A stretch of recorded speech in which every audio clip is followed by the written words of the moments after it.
welcome everyone to another Wednesday Live. Really excited that we have Gary Cox here, who's going to be taking us from tragedy to triumph. And Gary, you just have done so many amazing things, but why don't you start off by introducing yourself to everyone and letting us know a little bit about you, who you are, what you're about. Well, I appreciate the time allowing me on here, Alex, and your real estate here, if you will. For those of you who are not familiar with me, it's Gary Cox, C-O-X-E. I've got an E at the end of my name.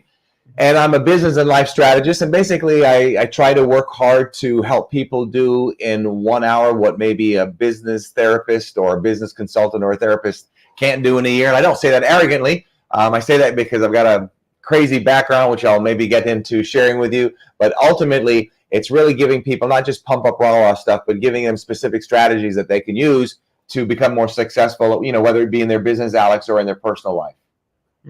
Yeah, but that really comes through like the hard knocks experiences that you've had, and there's a lot that we in terms of like those strategies. But I mean, like when we talk about like again doing in 1 hour what others can't do in 1 year, yeah, I mean I've had similar experiences, but I mean, how do you compress that time? How do you take everything that you've been through with the knowledge and then just really compress it, distill it into something that is just so transformative?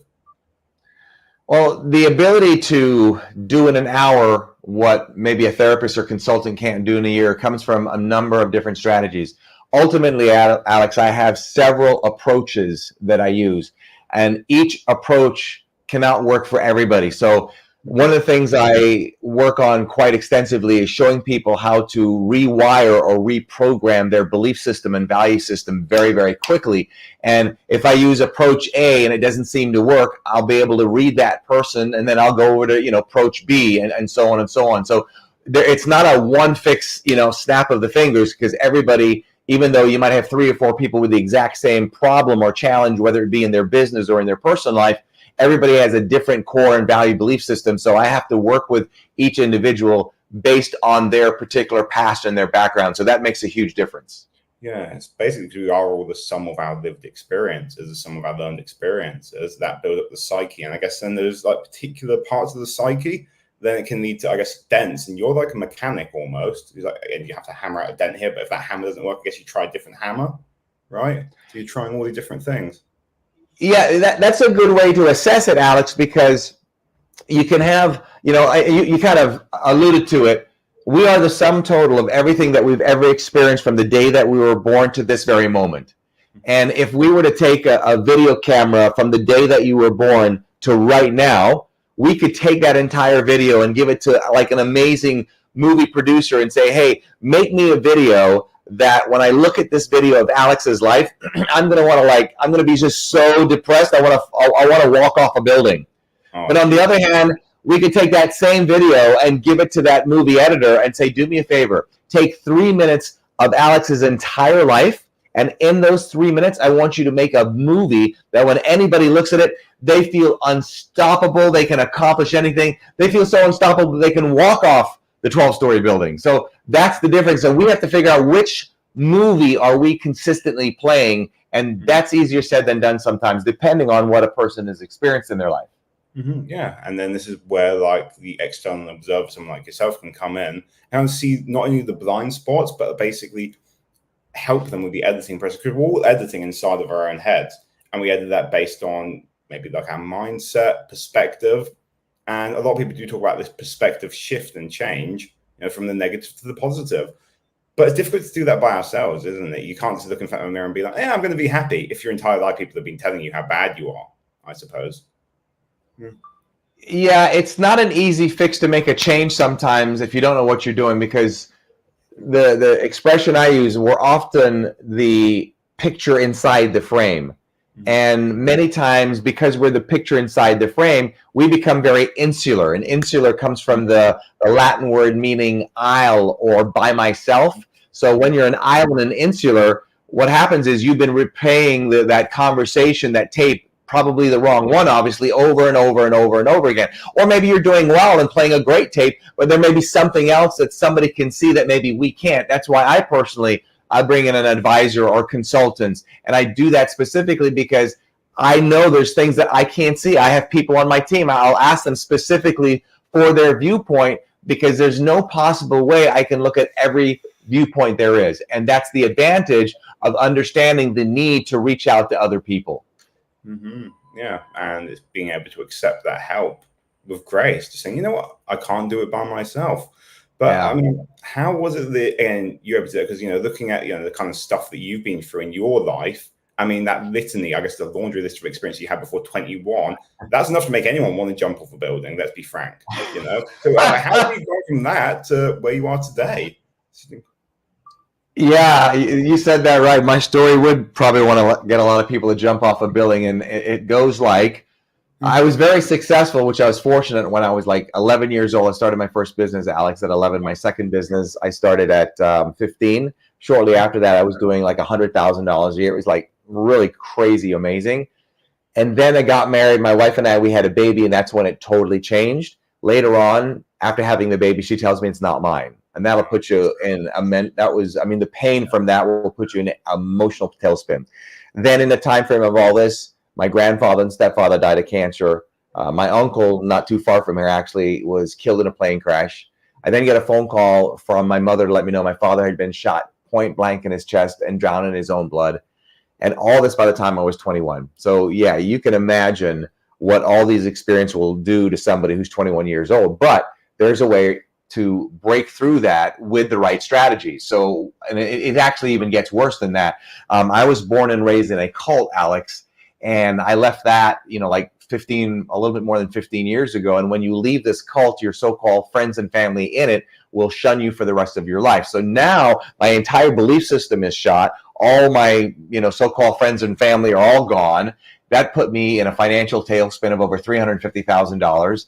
Yeah, that was really difficult time. So I was very fortunate, though, because I was successful very early in life, that I knew that the difference between now and that back then is my experiences and how I look at them. So what I had to realize is, wait a minute, the only difference of the type of person you are now is because of all these crazy experiences that you've been through. So we've got to figure out how to look at it a little bit differently, which is not easy to do depending on what a person's been through. And, you know, I feel the weight from time to time of the ripple effect of all the things that I've been through. But you know, it's like, I don't think I have one here. We were talking about early before we got started. One of my loves is aviation.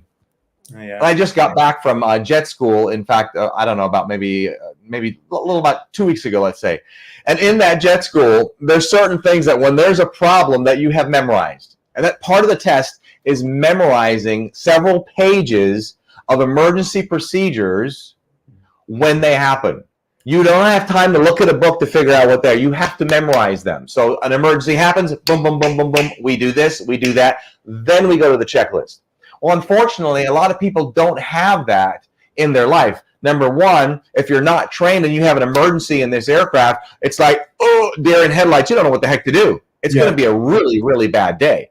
But if you have the training, then you can make a bad day a little bit better. With that being said, if we have an emotional, you know, trauma, limitation, something happens to us instantly, do you have a memory checklist item that you immediately do this, this, this, and this? Then take a breath, go to the checklist and say, okay, what am I going to do to make this work financially? What am I going to do to recover from this emotionally? And I think that's so important. And most people don't have that. And that's what I'm able to give people. Yeah, this is basically like the programs, because we're all programmed, we're all conditioned to 100%. Our environment, everything around us could be like parents, friends, school teachers, whatever, you know, everything comes in for our senses, you know, even online, we've got so much bombardment that programs us into a certain way, into a certain belief system and patterns. What you do really is like giving people the tools so they can program themselves. You know, garbage in, garbage out. Get rid of the garbage. Yes. A lot of people have been through what you've been through. They'd be pissed off with the way. Like, honestly, I know a lot of people, myself included, when I was younger. If that had happened to me, I'd be like, you know, fuck the world, fuck this. I'd be so pissed off. 100%. Yeah. And you were talking about those checklists. We got someone who's like asking maybe about one of these checklists. The name didn't come through, but again, perhaps maybe a phrase, something to gain momentum to direct your life. Like, how did you do that? Like, what kept you motivated, kept you going to see life positively? Because as I said, like, those kind of things happen to you. I'll be angry as heck, you know. I want to go down into, you know, all sorts of dark places, but it sounds like you didn't. No.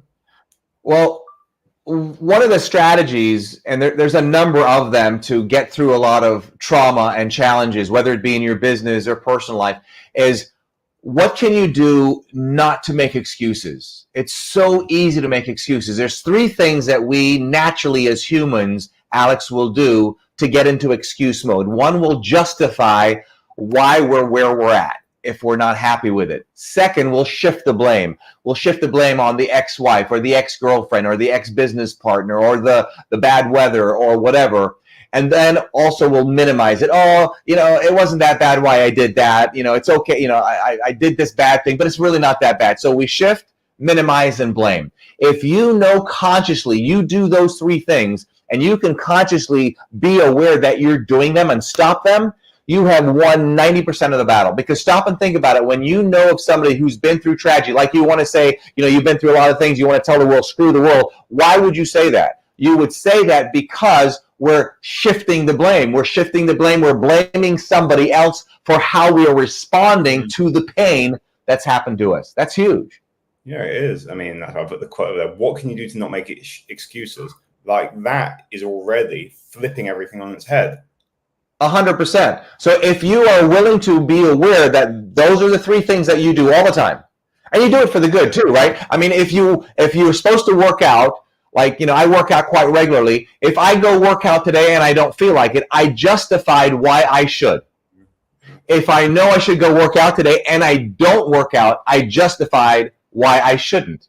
So you're doing it both ways. So when you do something good or not good, something in your favor, something not in your favor, are you consciously aware that you've just made a justification story or statement that's causing you to go forward or not go forward on a specific behavior? When you can be that aware, you understand that you now have the ability to play games with your mind instead of your mind playing games with you. Yeah. That's a huge level to get to. It is, and it doesn't happen overnight. This takes conscious awareness to kind of almost step out of the stories that we tell ourselves and then witness ourselves as, I don't like using that word victim, but some people do want to play the victim. I wanted to play the victim for 10 years myself. Sure. Right. But the thing is, understand why. Why do we want to play victim? There's a number of reasons. One of the reasons some people want to play victim, it gives them attention. We all want some kind of importance, feeling, significance, attention, but sometimes we do it in a very unhealthy way. So this could be a very unhealthy way that we could call attention to ourselves or make us feel more, important or significant. And when we, again, are being honest with ourselves, you can't change what you don't acknowledge. So when we're being honest with ourselves, we're able to figure out, hey, this is the type of stuff I'm doing to myself. But if we want to always put blame on somebody, see, it takes a level of humility. It takes a level of understanding to not blame someone else, because when you're not blaming someone else or something else, take against what we got to do. Not necessarily blame us, but we have to take responsibility of how we're responding.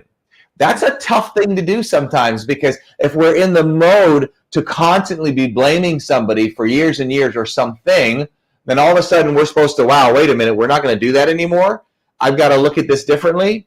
That's a total dynamic shift for people. But just as much as we're used to, for some people, blaming other things or other people, we can also get used to taking responsibility how we're looking at things once we have that awareness. Yeah, and I guess eventually where people get to on this journey is that what are you ultimately responsible for? Everything going on inside. And that's a tough pill to swallow. You can look at the outside blame, justification, it causes a compromise. And when you start telling the truth on yourself, many years I was living a lie, and I started telling the truth for myself, I came to realize I am the circumstances of my life. Yeah. And that was, and people don't want to acknowledge it. It's like, I'm not this thing that just happened to me. Like a guy just stole my right. Who caused it? It was all inside of me all along. And I was like, I've got some real work to do here. And I guess that's and you're right. It's work. There's no question about it. It's definitely work. And it's easier said than done. No doubt about that either. And if a person is not in the constant personal growth mind frame, if see what happens is people often look to solve problems like the police. Here's what I mean by that. So people often look to solve problems like the police. When do we call a policeman? When we need him. The time to go to a therapist, the time to read a book, the time to figure how to get yourself better and be on track is not when, everything's hit the fan and, you don't see any light at the end of the tunnel. That is not the right time. Yeah, exactly. It's meant to be like almost predictive or preemptive rather than, preventative. It's like, okay, the house is burning down. Let's put some water on it. That's not the right time. You could have installed exactly. Let's figure out. Let's not put the heater right close to the cloth curtains. 100%, totally right. And with that, I mean, like, what are some of the kind of things like we already spoke about? Reprogramming, putting in that kind of checklist of what to do in case of emergency. What other tools are there that you kind of walk people through or help them with to stop them from going? Because I noticed that there's almost like a decision point, in life where something will happen. It hits us inside, it hits us on the outside in, that hits our senses, and it's like, okay, right. We have a choice. You go down. That could be suppressing it, pushing it down, reacting out of anger, fear, or whatever. Or you can catch it as it's happening and make the choice that you can channel it up, out and up. But I mean, a lot of the default tendency has been for people, push it down, do the same old, same old. What else can we do to kind of prevent that happening? One of the things I think that are vital to emotional success, which can be applied in any area of life, is your ability to have a higher tolerance to emotional pain. If you have a very low tolerance to emotional pain, then you can't move forward and take more risks or do additional things in life, because if they don't work well, you're emotionally not able to handle it. Now, we all get into ebbs of flows. There's times, when you're really, really stressed out, that may be a point where you need to protect your emotional health, and maybe for a temporary period of time, you don't want to do too much, because if things don't go the way you want them to, you may not be mentally able to handle that emotional pain. But the ultimate goal is be consistent about having the attitude of being able to handle emotional pain, because if you can't handle emotional pain, then you have a hard time really stretching and making more things happen in your life and being able to accomplish more and do more. Yeah, and have you noticed that there's a difference between men and women with this? I'm asking because what I've noticed is that men, when they hear about it, then they tend to want to go all in. They want to go all out at something.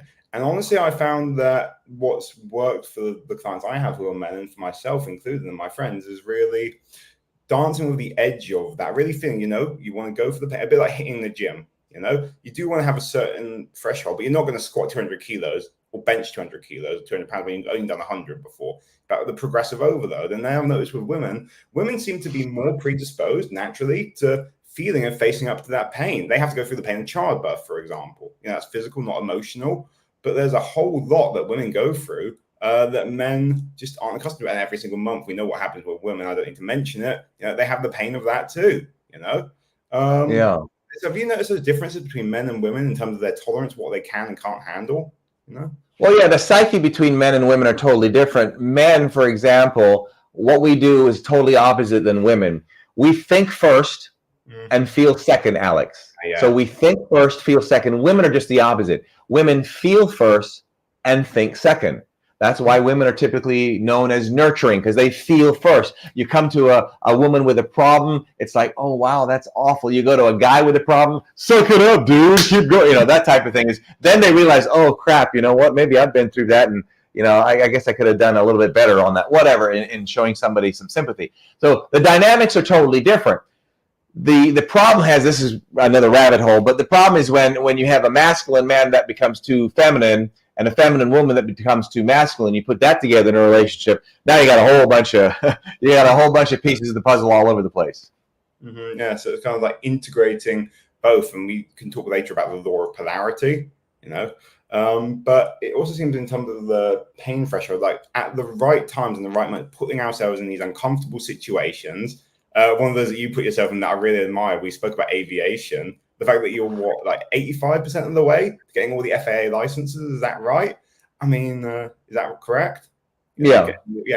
That's uncomfortable. I've got to be honest. I don't have a fear when I fly a commercial jet or something like that. I fly a lot, but if I was to be in a small Cessna, like a 2-seater plane, Yeah, that would be scary to me. I got to be honest. I know there's been like, yeah, how do you do that? Like, 'cause that's a level of, it seems to be a level of pain and discomfort that most people wouldn't want to put themselves through, you know? Well, everybody's different. Some people may be thrilled about that and it's adventurous to them, and another person it may not be adventurous to them. So that also depends on, a person's upbringing, their personality, their traits. Maybe you've had something in your past, that you've experienced. So everybody would be different on that. Yeah.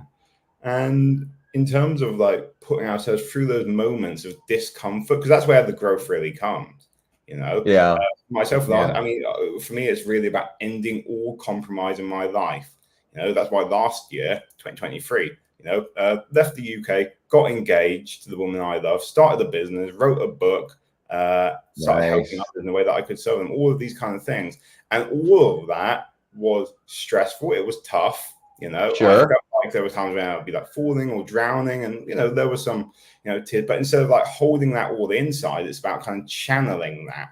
So what do you do to that kind of help people? Because with conditioning, programming, the background that we have, we can repeat the same old response. It could be a trauma response, or it could be another kind of response where we're just reacting to the stuff from a place of unconsciousness. So how do we lift ourselves up and become more aware of how we would typically react to things to get from a place of reaction to response? Well, I think that there involves a level of commitment, Alex. Mm-hmm. This has got to be a way of life. Like we said, we can't treat this like the policemen, only run into them when we need them. This has to be a way of life.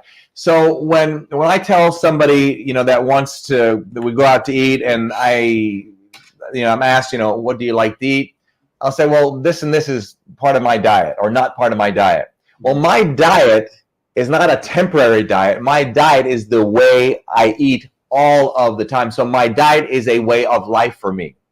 I just got another book today. So I've got three more books right here. I consume 2 to 4 books a month. That's part of my diet. Mm-hmm. So what I encourage people to do, don't think for a moment that when you have a bunch of problems that you're just going to go, it's like somebody who knows they're overweight. Yeah, exactly. They know they're like in that heart attack mode, and the next time they're going to see a doctor or take care of themselves because they're not in this process to make it a way of life is when they have a heart attack, and then now their life is flashed in front of them. Then they realize, oh no, I really need to go exercise and eat better. Okay, that's not the way to do it. And that's where discipline comes in. So like I said, there's so many ingredients to this, but it has to be a way of life. So I encourage people to make this a way of life. Unfortunately, for some people, a wake-up call is something dramatic. They go through a tremendous amount of trauma. They can't handle the pain anymore, and they go out and they get some therapy, or they go to events, or they reach out to somebody like you, or whatever it is, and then they realize, okay, this makes sense. I need to now implement this and bring this into my life and make it a way of life. I think that is vitally important. Yeah. And then once you've done that, you're now going to get exposure to so many different things. Some may work for you, some may not. So the ones that don't work for you, you don't use them. The ones that work for you, you keep them. 100%. I mean, this is a full-time job. It is. It really is a full-time job. You're growing 24/7. I mean, if you notice that you have holes in your teeth, it's too late to start flossing. So, but when you're really flossing over there, then you will notice the growth. It's going to be exponential. And like making that 100% all-in decision, this is the way of life. That's so much easier than being like, dibble dabble, like inconsistent progress. No, but it's a way of life. Like everything is aligned in one direction. And that's something to keep coming back to for me personally. Example, like I quit smoking, but that was after years of saying, oh yeah, I'm gonna maybe quit. What happened? It was easy when I decided to quit, because I was like, well, I'm a healthy person. I'm not a smoker. I just changed the identity like that, and it was a case of okay. Next, I just didn't need to smoke anymore when I made that decision. Nice. Some time now, and it's like that's just one example of the many things. And you work with people who've already made it a way of life, already successful. Maybe they want to be speakers, marketers, coaches, consultants. Like what are the kind of these are people who are already successful, and I guess you bring them from they're already in like the top 10%, right? So they're being in top 1 or 0.1%.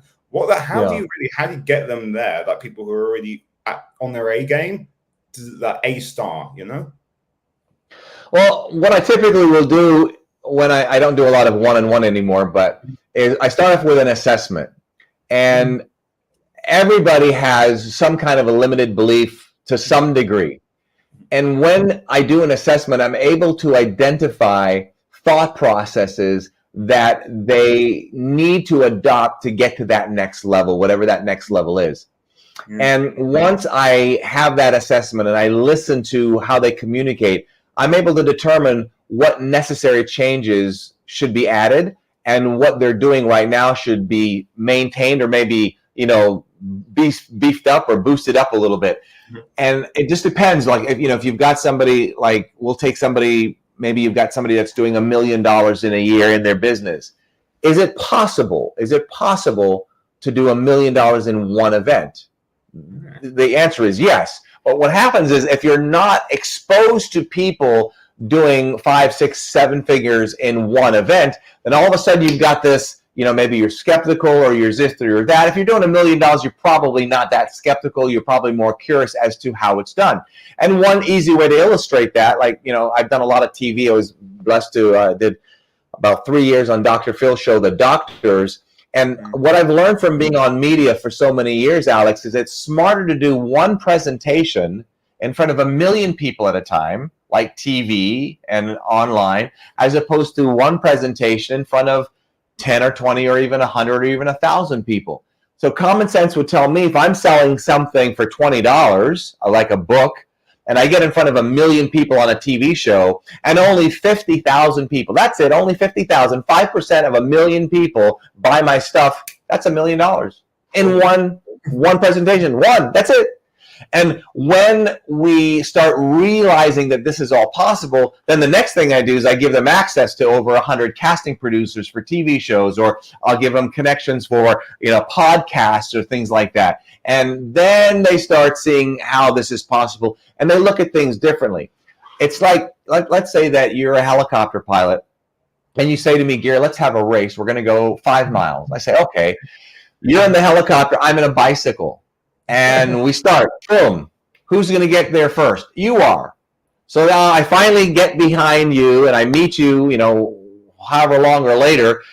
And then I said, okay, how about I get your helicopter? And you say, okay, you take the helicopter, but now you're going in a jet, you're going to go 100 miles. Who's going to get there faster? You are. So there's always a faster, better, smarter vehicle. For me personally, I'm obsessed with figuring out what's the smarter vehicle, what's the better vehicle. And when people are exposed to constantly looking for things that create this type of leverage, it's a game changer for them. Oh yeah, because these are things that people don't even think about. We're not even aware of the limiting beliefs until someone maybe poses the question, shows us it's possible. Absolutely. Even now when you said it, I mean, it's like, I didn't even think, $1 million presentation. Never crossed my mind before, got to be honest. But You've been on Dr. Phil, you've been on those other TV shows, you've done it yourself, you've met the people, and you've coached people who have done it. Yeah. So it's getting that exposure. Well, that exposure therapy, some people say, when you're afraid of something, expose yourself to it. But I can imagine there's still a lot of people, and if anyone wants to, feel free to comment down below, ask a question to Gary. About the kind of, are there any sort of common limiting beliefs between with the people who, you mentioned that kind of assessment that you do at the beginning, but is there anything that comes up more than most? Something like, it's not possible to do this. I don't believe that. Oh, this is even insane. Like some people, if I would say to some people, you can make 6 figures, 7 figures, 8 figures doing this, and they'd be like, that's insane. And then they go back to their day job, doing what they've always done. Yeah, I mean, again, that depends on the individual, Alex, as to what their belief is. I mean, people watching right now, they all have, this is BS, makes no sense, or wow, this makes a lot of sense. I like this. I'm going to listen more. Everybody's going to be different. So to say I work with so many different varieties of people. To say there's one belief in harmony, probably not so. Other than, I think maybe if I had to pick one, I would say it's probably not valuing their self enough and what their services are. The reason being is, and I talk about this all the time, we influence ourselves the most. We're so, like sometimes a doctor or skilled person doesn't appreciate the skill that they have. And because they do it so much, it's just, you do it over and over and over and over and over and over and over and over and over. And then you have a tendency, if you're not careful, to devalue your skill, and then you don't charge enough. And I think that's probably one of the biggest problems I see with people. And even people, I was working with a lady, communicating with her, and her fee was 5 figures. I told her to double the fee, and she just couldn't do it. She only added $5,000 to it. And there's a reason psychologically that you only added $5,000, not another $20,000. And the reason is, somewhere in there, whether you want to admit it or not, you don't feel that you value that type of fee. One day you will. When you have 50 people paying you that you're 20 or 30 and you're getting tired of traveling, you're going to go, okay, I got to double this. I can't live like this anymore. Well, why didn't you do that 5 years ago? Why are you waiting for 5 years to wear yourself out? So increase that value and let your marketing catch up to the value. Yeah, 100%. And there are these psychological earning blocks that I suppose we all have, because there's like money is kind of like one of those complex topics. There's no one size fits all. But how much you charge is really how much you feel that you're worth. And sometimes we forget this. Like I was speaking with my friend Ryan, the other day. I went to his wedding, and he was just saying, like, what do people, and he was saying about what are the kind of things that people remember you for. And like he said, oh yeah, people at the wedding, they remember, oh yeah, Alex, he was the guy who worked for Facebook, and he worked for Meta and that kind of stuff. And he worked for these other companies. And I was like, that was so normal that I don't see that as something special about myself anymore. I don't realize the experiences that I went through there have made me. There you go. I just thought, oh, again, it's just like, I thought, no, it's normal to, be earning figures at a certain age, like before you're 30, and it's normal to be like living in 4 countries. Normal just to jet off to South America. I realized all the kind of things. Oh, actually, it's just I surround myself by people who are like so much better than me. Yourself. We both know Stephen. We know like a lot of people. Together. It's like, and then you surround yourself with the Dr. Phils and those kind of people. And we tend to forget the experiences that made us. No question. And devalue them. It's like what this person said over here, like every change for the better, even though that experience could be the most painful one. It's also like the pains that we've been through have molded us into the way that we are today. And I guess some people could, push it down and think, I'm worth less, and consider that wording, worth less. Means that I'm worth less. I can charge less, for example. Yeah. It's worthy, you charge what you're worth. Right. Uh-huh. Yeah. So how can people really get to this? Because on the one hand, it sounds easy to say, oh, I'm going to increase my rate, by like 10K, double it, quadruple it. At the same time, like inside, I guess, and even I feel this myself, it's like there's a kind of a tension in the stomach or something tight in the throat. And it's like, you translate the words out of my mouth. Like if I was to say then, for example, 100K for 6 months, immediately my body's like, no, I'm resisting that. There's something in the body happening, Sure. Well, that's in a belief system that's causing those reactions. But one of the things I encourage people to do is make a quantum leap in their life and in their business. So what's a quantum leap? A quantum leap basically is the ability to move when you are not ready. So think about that. So if you were to go and say, hey, here's my fee, I'm going to go to 100,000. You go, wait a minute. What do I need to do? I need to make a quantum leap. That response is your logical response by saying, I'm not ready. But what's a quantum leap? It's to move when you're not ready. So that is also a program pattern or attitude or mindset that I encourage people to adopt. So when you see the need to get to that next level, the reason that we don't often take a quantum leap and move when we're not ready is because fear, doubt, we got crazy stories, and the biggest one is just excuses. We'll come up, and the problem with excuses, we don't realize that we're making excuses, and the biggest problem with working with people who make excuses, they don't even know they're making excuses. So that's why I tell people to learn to identify when you're making excuses. So I will say sometimes, this is possibly an excuse, so I'm acknowledging the possibility of an excuse here, and then I'll go on with what my defense is, and then I'll realize, okay, well, let's look at this. Is this really true, or is it an excuse? What's going on in my head? And it takes a level of experience to do that. Again, this is a whole major attitude that you have to have. But if you condition yourself to make quantum leaps in your life, to move when you're not ready, acknowledge that you've made that move when you're not ready, see it out till you get a result, and then you go ahead and validate, wait a minute, look what I just did. I got this result because a month ago, 7 months ago, 6 years ago, whatever, I moved when I wasn't ready, and now here are the results. And that enables you to go ahead and do it again.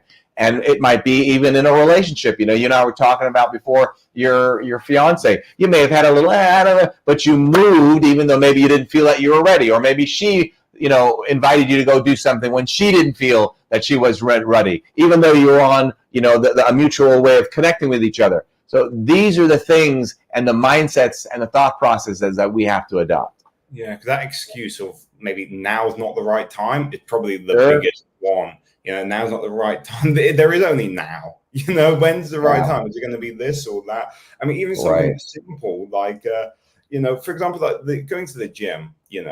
Actually, I do it, but do I ever want to? No, I would love to just stay at home, watch Netflix, and eat junk food. But what do? I always put my gym shoes on when they're at the door. I go there, and I've never had a bad workout. Like after the workout, you feel good that you did it. I feel good. Am I ever ready for it? Nah. If I wait until I'm ready, I'm never going to go. Simple as that. Yeah. Same thing in business. It's like, I can't think of a single client where I thought, I've been ready to take it on. I'm going to go for it. I'm going to do it. Of course, I'm excited. Have I ever been 100%? There's never been a time in my life where I've been 100% ready. So that's a big excuse. I guess it takes that level of courage for someone to acknowledge I'll be making excuses. Sure. Yeah. And if people can get to that level where they see that they're prone, we're prone to making those excuses, and just stop them. Just stop them right in your tracks. And when you do that, you're going to get way more results, way more results. And also, if we can be honest with ourselves, we want to honestly try to identify why are we making excuses. There's a lot of reasons why we don't want to live through the reality that it could be our fault. We don't want to do the work that's involved, and for a lot of people, they don't want to do the work, and the treasure is often hidden by the work that we don't want to do. And when we do the work, we do get the results. Mm-hmm. Yeah, and often takes a bit of encouragement, nurturing to get there. So let's look at specifically how you get people there, because you got this. You got this over here where it says like stop making the biggest mistakes from attracting it. I love how, again, you say even if you don't have a huge email list, a social media following, so this is your next event coming up over here. Yeah, this is all online. Yeah, it's all on, and this is all online, right? So what does this look like exactly? It's just how are people going to be like hearing from you, learning from you, working with you at this event? What we do is we have, it's just only 2 hours a day, Alex, for an entire week, and we've got one coming up shortly. And in that program, we update it every month, so depending on when you're showing this. But in that program, for those who get the VIP experience, they have the opportunity to have an hour Q&A, and we guarantee that you'll have an opportunity to ask a question of me. And we pull back the curtains. We show the people the strategies of what they need to do to be able to attract higher clients, to be able to do 5, 6, 7 figures in the day. What's the strategies? Now, not everybody's going to be able to do that. Some people put in more work than others, but know and understand the strategies that we use and implement, and then start implementing some of these and watch your business change. It's mind-boggling to watch. And I'll also help people with their belief systems, the attitude, the mindset. In fact, live on one of the days, I'll pick a VIP guest and I'll ask them what city they're in, and then we'll hunt down a local TV station in that city, and I will, while live, make the phone call and connect that person to the person responsible for getting that person on TV, to show people it's just knowing what the strategy is. It's like a needle in a haystack, right? If I have a needle in a haystack and the haystack is like, 100 feet by 100 feet, and I tell you, go find the needle, you're going to be looking forever. But if you ask me a question like, Gary, do you have a magnet that I could borrow? Well, now you just take that magnet, boom, because of one little strategy, you were able to cut your time in 99.99%, because now you have a magnet to pull the needle. So it's all about knowing what the right strategies are, then having the mindset to implement them. Yeah, it's pretty simple. Just like, again, collapsing time with the right strategy. And I put that link below Yeah. if anyone wants to see it, like Thank you. profitablebusinessplan.com. And I suppose with that, like when it comes to strategy, it's interesting what you're saying now about, getting on TV, for example. You've done a lot of TV work yourself. And for now, it seems that like last 10, 15 years or so, social media has obviously exploded, thanks to our mobile phones, our smartphones. And it seems that like everyone is thinking, oh, what's the right strategy for social media? And whether it's TikTok, LinkedIn, YouTube, Facebook, Instagram, whatever. And then there seems to be like so much out there, but people then forget where are the biggest audiences. This is one of the reasons I wrote a book. Actually, I didn't write a book as part of a strategy. I wrote it because I felt like my dharma circle, my life purpose, to put the experiences I've had into a book. And out of that came the methodology. And that book will be coming out. And there may be some TV work involved there, but people really they don't think that. They just think what is the thing that they do every day? Look at their phone, social media, and then that's become it seems like they're playing it small there. So how do you get people to then play it big, to think, oh, I can be on a local TV show or a national TV show, international, Well, yeah. Well, again, when somebody has any limited thoughts to that, it's just because they just don't know. They don't know how. But I encourage all of my inner circle clients, go for a national TV show, go for your own show for that matter. And then when you get that big of exposure, like I get clients, I mean, I still get clients. We unfortunately got hacked, so that slowed us down a little bit. But anyway, but we get clients from all over the world because of TV shows that we're on, and everything, remember, that's on TV goes online. Not everything online goes on TV. So by going on TV, you get a double whammy. You get to go on TV, and then that goes online. There's TV stations, they make more money by taking their content that they shoot live on TV. They make more money putting it on social media. So they're getting both worlds on this. Oh, wow. Yeah. I mean, that's something that, I wasn't even aware of.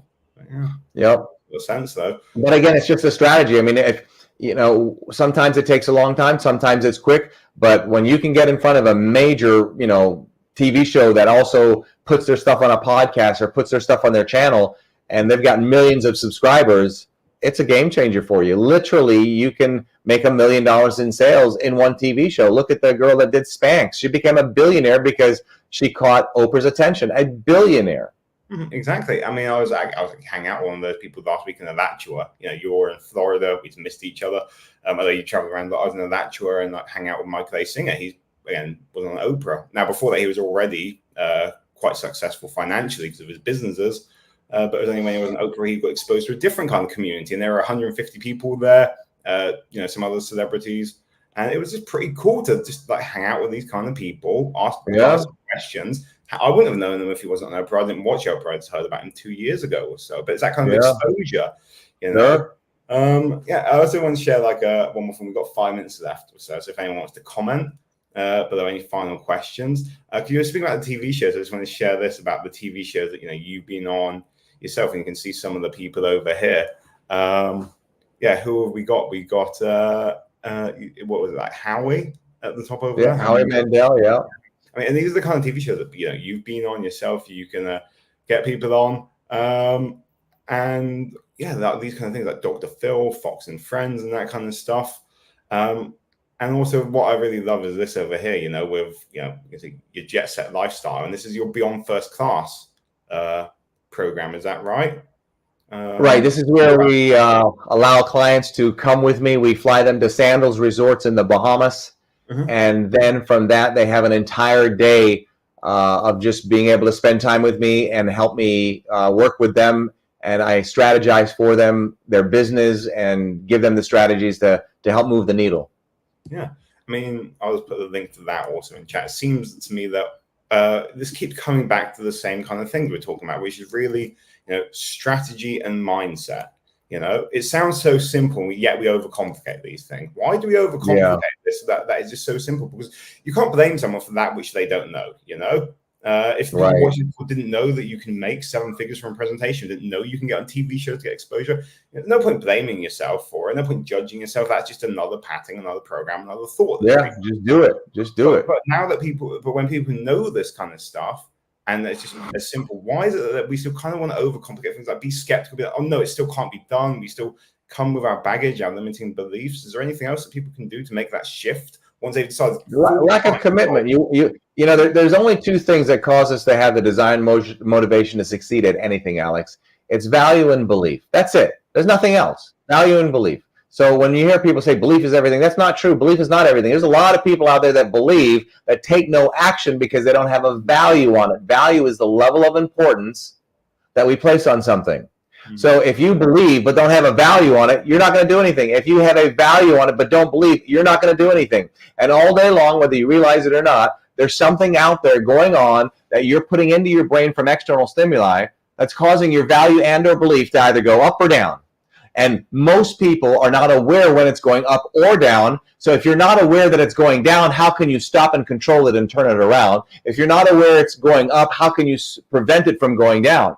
So this is, again, where the awareness comes in. But if you're not even aware that those are the two things and two things only that cause you to have the desire and motivation to keep succeeding, what happens is when something goes wrong, you think it's the problem. No, what you did, you interpreted the problem that's causing your value and belief to go down, which is now keeping you from taking consistent action toward your goals. Wow. I mean, that's it. It's like value, belief. And we have to have that level of awareness and just keep the consistency, which is so easy when you make a decision that this is a full-time job. 100% of your life devoted to your life. Cool. We've covered quite a lot here. I mean, one of my favorite sayings, I just want to put it up there again. What can you do to not make excuses? I think that when people start making that shift and when they keep consistent at it, and then they find the right people, the right support, the right mentors like yourself, maybe it'll be, signing up for that virtual event. Again, the link is down here if anyone wants to check it out, or if you want to hang out with Gary in the Bahamas, you can do the Beyond First Class. But Gary, we've covered so much here.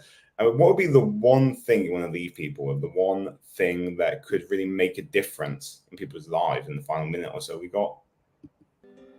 I'll keep it very simple. Easier said than done, but never give up. Just never give up. Yeah. Never give up. Yeah.